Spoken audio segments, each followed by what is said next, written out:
As I play more Bioshock 2, I keep thinking of how much I want a new Bioshock game, and how far-fetched in a way that is.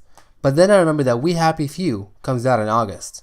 This Bioshock-esque game is developed by Compulsion Games. It started out as a Kickstarter project, then it launched as an early access game on PC and Xbox Game Preview.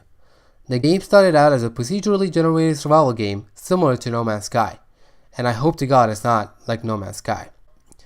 After feedback from testers, Compulsion Games partnered with Gearbox Publishing to get financial support, add more talent to the studio, and build a full AAA story-driven survival and adventure game. As it stands today, We Happy Few is set in a dystopian 1964 English town where people are required to take a happiness drug called joy, and citizens are forbidden to have any emotion other than happiness. Visually, the game has a unique, colorful style, similar to Bioshock. It's played from a first-person perspective, and is shaping up to be just the first-person survival game we need. I personally am very looking forward to playing this. I'm trying to stay away from watching a lot of gameplay and learning so much about it, so I can go in as fresh as possible. During Xbox's E3 2018 showcase, we saw a full story trailer, which makes me beyond excited, and it was also announced that Compulsion Games is now joining Microsoft Studios. Fear not though, We Happy Few is still coming out to PS4 before the studio starts creating Xbox exclusive games. And that's it for this mini preview, this kind of casual preview for games that I am starting to do now. And now let's go ahead and talk about the one news item on today's show.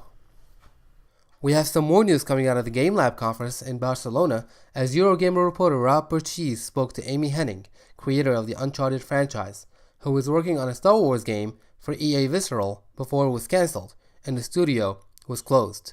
Amy Hennig revealed that she officially departed EA in January and didn't have a chance to officially announce her own independent venture, and she is now working on the new Star Wars project headed by EA Vancouver and is instead looking to develop her own games. When asked about what she's working on, Hennig stated, "I'm working independently and staying independent.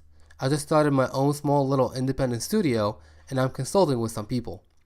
I'm hoping to bring some people on board. I would love to have a little company of about 6 to 8 people, 15 at the most, and do some more projects, do some VR stuff. I'm consulting with some VR companies and doing a ton of research because I haven't played a lot to immerse myself in it."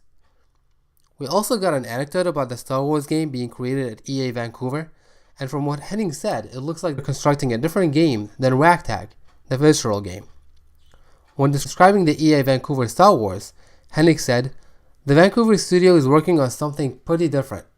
It's really not, once you go more open world, it's such a different game to the one we were making. Everyone loved what we were doing, and I'd love to see us resurrect that somehow. But it's complicated."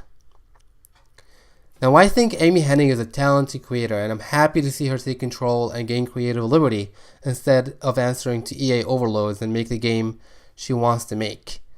There was a rumor that PlayStation was building a brand new San Diego studio to make Uncharted games, and there was a possibility that Amy Hennig would join the project, but it seems like that isn't happening anytime soon, or probably isn't happening at all.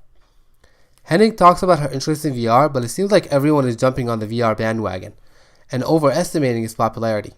VR has a way to go before it becomes popular. Headsets need to be lighter, wireless, and more comfortable to wear. Games need to have more narrative to go with gameplay.